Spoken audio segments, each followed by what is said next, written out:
Hi and welcome to the Watchman report, where we bring perspective to the news from a biblical standpoint. In this episode we examine the disturbing rise of anti-Semitism from a biblical perspective and discuss what the Christadelphian position is on the increase of Jew hate. Recent events such as the anti-Semitic chants heard and seen worldwide at Glastonbury just a couple of weeks ago, death to the IDF, and a disturbing resurgence of hostility towards Jewish people in general. From a Christadelphian standpoint, rooted in scripture, this trend is both morally reprehensible and contrary to God's purpose for Israel.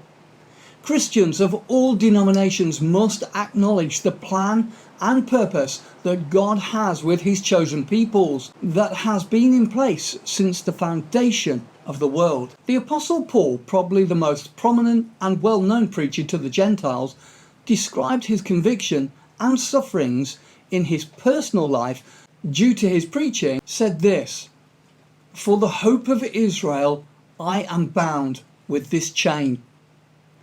So this being the standard, let's briefly dive into this hope of Israel and develop a clear understanding of what God requires from man in anticipation of Christ's return to the earth and the establishment of God's kingdom in relation to his chosen race, the Jews, his witnesses.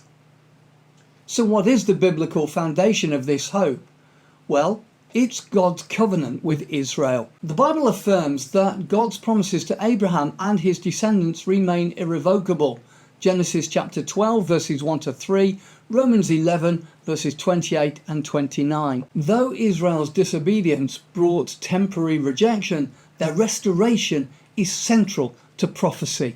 Ezekiel 37, Zechariah 8 verses 1 through to 8. Prophecy of Gentile opposition, scripture warns that in the last days nations will turn against Israel. Zechariah 12 verses 2 and 3 and Joel 3 verses 1 and 2 are some examples. This aligns with the growing anti-Semitism that we witness today. So even though so-called Christian nations and governments seek to oppose Israel, followers of Christ must reject all forms of racial or religious bigotry. Galatians chapter 3 verse 28 and Romans chapter 12 verse 21. Anti-Semitism contradicts the spirit of love and justice taught in the scriptures. Now, this does not mean that we should take up banners or protest and lobby governments. Far from it. Instead, we must ensure these things should not be accounted amongst us as individuals or communities of believers. Even our so-called Christian leaders do otherwise. But we must not. What are the modern manifestations of anti-Semitism? The chants at Glastonbury, "Death to the IDF," reflects a broader cultural shift where anti-Jewish sentiment is increasingly normalised under political or ideological pretexts. Such hostility often willfully and conveniently ignored historic and recent sufferings of the Jewish people, including, of course, the recent slaughter of over 1,200 on October the 7th in 2023, and God's enduring plan for them, but rather focus on the unintentional killing of civilians as Israel seeks to eliminate the terror group responsible for the atrocity, who incidentally are willing to place their own people in harm's way to protect themselves. So what should the Christian response be? Well, we would suggest firstly, pray for Israel. Believers should pray for the peace of Jerusalem, Psalm 122 verse 6, and the establishment of the kingdom on earth. Matthew chapter 6 verse 9 is the central theme of the Lord's Prayer. Secondly, reject false narratives.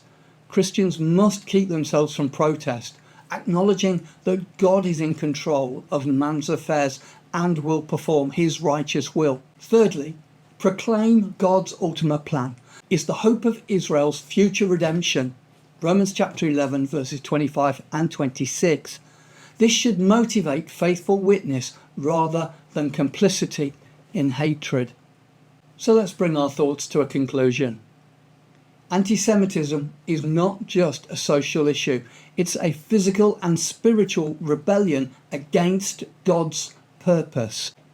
Christadelphians grounded in Scripture must oppose it while upholding the hope of Israel's coming restoration through Christ's kingdom. Now we're going to just mention a couple of Bible verses here to support what we've said.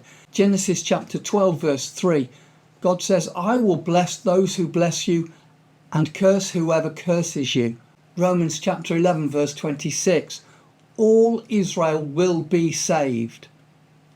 Zechariah 2 verse 8, whosoever touches you touches the apple of his eye. Hebrews chapter 10 verse 31, and this is something that we should all take on board. It is a fearful thing to fall into the hands of the living God. So let's make sure we're on God's side and not man's. Thank you for listening. Don't forget to like, share and subscribe, and drop us a comment in the comment section with your thoughts. What do you think about the rise of anti-Semitism? Until next time, God bless. Don't forget to hit that like button. It really helps the channel grow. Drop us a comment in the comment section and let us know what you thought. Make sure you subscribe and turn on new notifications so you never miss a new upload. Please share it and spread the word. And remember to come back soon.